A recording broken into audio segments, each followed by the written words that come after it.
Welcome to the deep dive. So picture this. You've just landed in a new city. Maybe you're in one of those huge supermarkets, totally lost. You need help, right? You need to ask someone a question. But how do you actually do that in English without feeling, well, awkward or worse, maybe accidentally sounding a bit blunt? Yeah, and that's exactly what we're diving into today. This is basically your shortcut to asking for help in English confidently, in a friendly way, and, naturally. Okay. We're going to unpack why politeness is so important. It's almost like a communication superpower in English. We'll give you loads of practical phrases you can use straight away. Good. And we'll even get into some advanced tips, sort of techniques to help you sound even more like a native speaker. We've Yeah. looked at some great sources for this, full of really interesting insights and clear examples. Right. And the core idea here, the thing we're really exploring is the way you ask for something. In English, that's often just as important as the question itself, maybe even more important. It really is. So yeah, get ready for some key nuggets of knowledge that might actually change how you think about communicating in English. It's true. Our sources really make this point clear. Hmm. In many English-speaking cultures, just a direct request, Yeah. it can land a bit heavily, like simply saying, give me that, or where's this? It might just come across as impolite. And it's usually not about your intention being rude. Right? It's more about a cultural preference for sort of softening things, Mhm. making requests a little less direct. It's amazing, isn't it, how just a few extra words can completely change the feel of an interaction. Our sources really hammer this home. Think about it. Someone says, tell me where the nearest bus stop is. Okay, direct. But compare that to, excuse me, could you tell me where the nearest bus stop is, please? Yeah, big difference. That second one just feels friendlier, doesn't it? More natural. It's like knocking before you open a door versus just pushing it open. Exactly. Yeah. And it's not just about being nice for the sake of it. Yeah. Politeness, well, it softens the request. It creates this sort of social space, shows respect for the other person. Makes sense. And honestly, it genuinely makes people much more willing to help you out. Yeah. Plus, as you start practicing these little changes, it really does help you sound more like a native speaker, which, is a great goal for lots of learners. Okay, right. Let's unpack this then. Let's get into your essential toolkit. These are common, polite phrases you can start using, like right now. Move it up. First up, a real classic. It's like that little polite knock we mentioned, excuse me. The go-to starter. Yeah, it immediately softens pretty much any request or question. You can use it for anything like, excuse me, could you help me? Or, excuse me, do you know what time it is? Just sets the right tone from the start. Perfect. Yeah. And then we have, could you?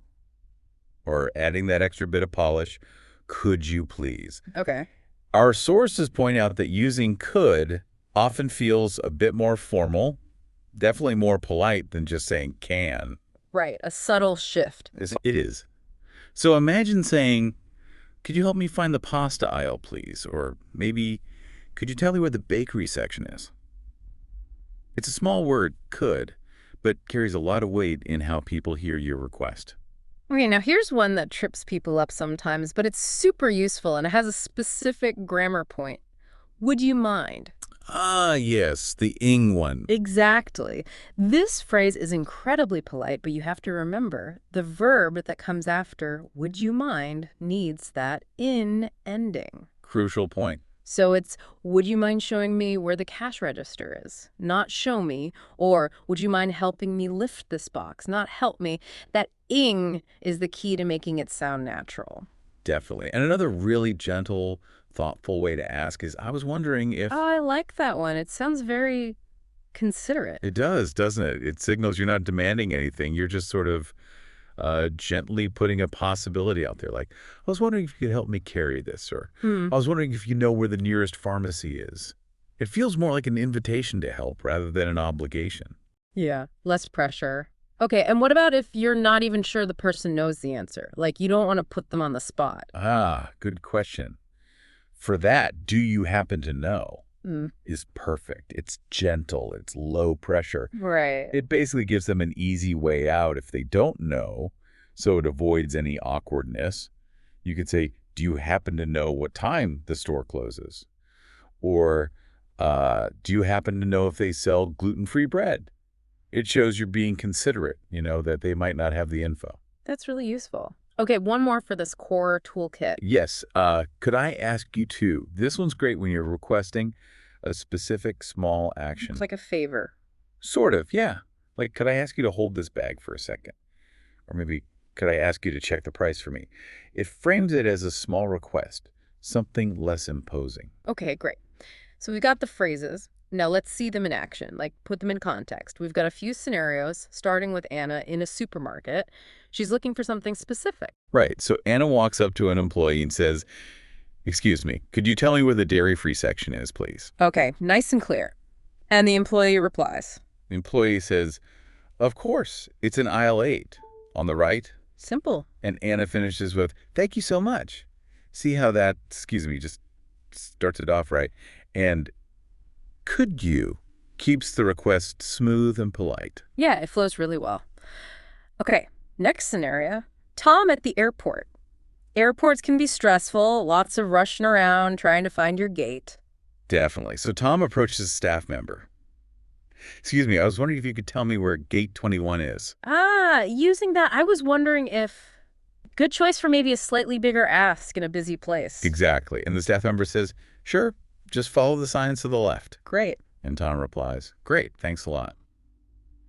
That softer approach, I was wondering if, really helps in potentially stressful situations like finding a gate. Makes total sense. Yeah. Okay, last one for now. Emily in a cafe. Maybe she's curious about something on the menu she hasn't seen before. Yep. Emily goes to the counter. "Excuse me, could you please explain what a flat white is?" Okay, direct but polite with, "Could you please?" Right. And the barista says, "Of course." It's similar to a latte, but with less milk. Perfect. And Emily decides, "Perfect, I'll have one, thank you." Just that simple, "Could you please," makes asking feel totally fine, encourages her to ask. Absolutely. Okay, so that's the essential toolkit covered. But sometimes you want to add a bit more, maybe sound extra polite or just, really smooth out the interaction. Our sources talk about booster phrases. They do. These are words and phrases that just add that extra layer of polish. Obvious ones are please and thank you. Use them liberally. Always. But also things like, "Sorry to bother you, but," or "if you don't mind." And even, "I'd really appreciate it if." Okay, so how would that work? Like combining them? Yeah, you could say something like, "Sorry to bother you, but could you help me find the cereal aisle, please?" That "sorry to bother you" immediately shows respect for their time, acknowledges you're interrupting them, even if just for a moment. Right, it sets a really considerate tone. Okay, so those are the boosters. What about the flip side? Common mistakes people make, maybe without even realizing it. Oh yeah, there are definitely some common pitfalls. And the good news is, they're usually easy fixes, but they make a big difference. Like what? Well, someone might just say, "Tell me where this is." It's very direct. Okay, yeah, bit abrupt, maybe. Exactly. So instead, you'd want to shift to something like, "Could you tell me where this is, please?" Much better. Got it. Another one. How about the simple, "I want help"? Yeah, sounds a bit demanding. It can. So you'd soften that right down with, "Could you help me, please?" Or even better, that gentle, "I was wondering if you could help me." Nice. And the classic imperative, like, give me that. Definitely avoid that one. Right. A much friendlier, more appropriate way is, "Could I have that, please?" These seem like tiny tweaks, but honestly, they change the whole vibe of the request. It's all about showing respect for the other person's autonomy, really. That makes perfect sense. Okay, so we've got the basics, the boosters, the mistakes to avoid. What about taking it up another notch for people who really want to sound, completely natural, almost like a native speaker? Yeah, there are definitely more advanced techniques, things that add even more nuance. Beyond the core phrases, you've got gems like, "By any chance, do you know?" Ooh, I like that. By any chance adds a touch of, hopefulness. It does. Or things like, "Would it be possible for you to?" That sounds quite formal, but very polite. Okay. And then even more sophisticated phrases like, "Could I trouble you to?" Acknowledging it might be a small inconvenience, or I'd be grateful if you could. Ah, showing gratitude up front. Exactly. For instance, a really polished way to ask for directions could be, I'd be grateful you could show me the way to the metro station. These just add that extra layer of consideration. And there's another technique, isn't there? Something about warming up the interaction first. Ah, yes. The power of small talk. It's subtle, but really effective. Just adding a little bit of casual chat before you make your request can make you sound so much friendlier, Yeah. less, Feels robotic. exactly, less like you're just there for the transaction. It makes the whole thing more human. So how would that actually sound? Well, instead of just launching into "Where's the bakery?" Mm-hmm. you could try something like, "Hi there, lovely weather today." Or, "Bit busy in here, isn't it?" Just a quick observation. Right. And then you follow up. "By the way, would you mind telling me where the bakery section is?" That little bit of connection beforehand makes the actual request feel much warmer, more pleasant. Sets a nice collaborative tone. I can see how that would really change the interaction. Okay, and then another advanced point is about how you structure the question itself, right? Direct versus indirect. Yes, absolutely. Mastering indirect questions is key for sounding natural and polite in English. Native speakers use them all the time. Okay, so break that down. What's the difference? So a direct question is straightforward. Where is the nearest metro station? Simple enough. But the more polite, indirect forms soften it. You might say, "Could you tell me where the nearest metro station is?"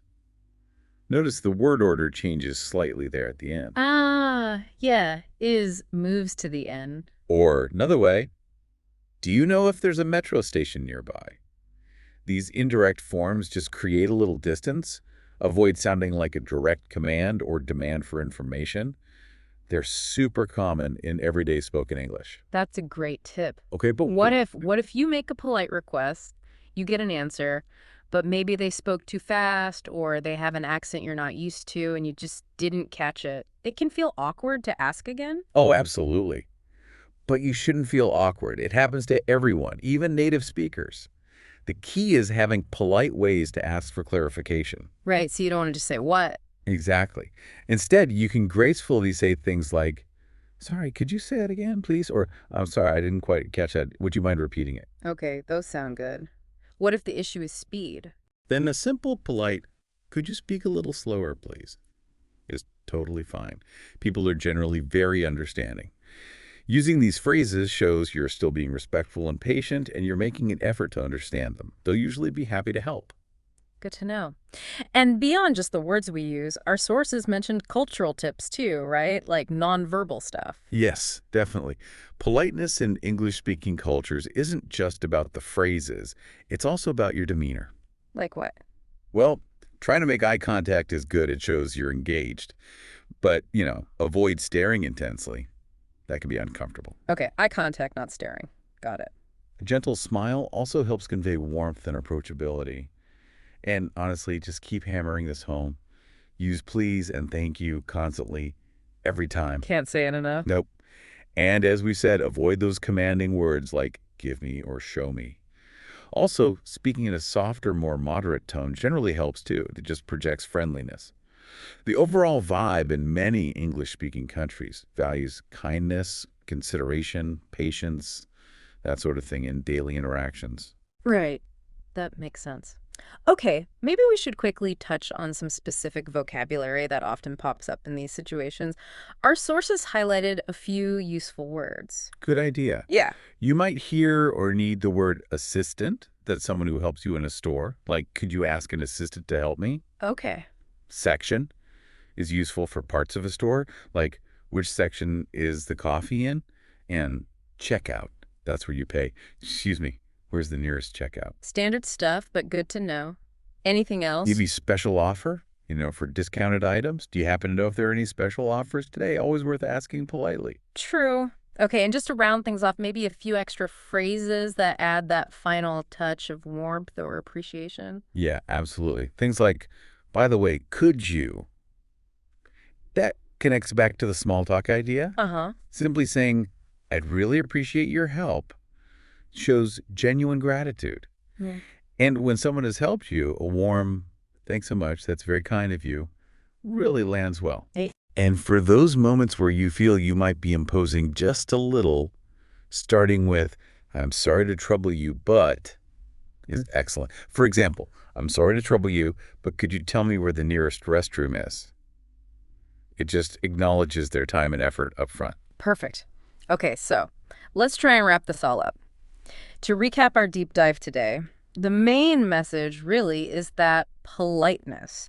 It's your communication superpower in English. Absolutely. It opens doors. Yeah. Remember the basics. Excuse me, please. Thank you. They're foundational. And consciously try to use those softer verbs like could and would instead of maybe can or will. Mm-hmm.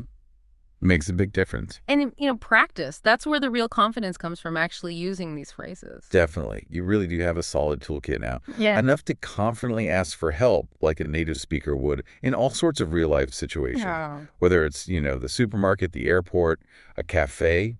Yeah. You're equipped. You really are. So here's a final thought to take away. Now that you're armed with all these polite phrases, where's just one situation this week, maybe something small, where you can consciously try one out. Yeah, just pick one. And think about how that little shift, that conscious choice to be polite in that specific way, how might that change the interaction for you? Give it a go, because that's how fluency and confidence really grow through actual application.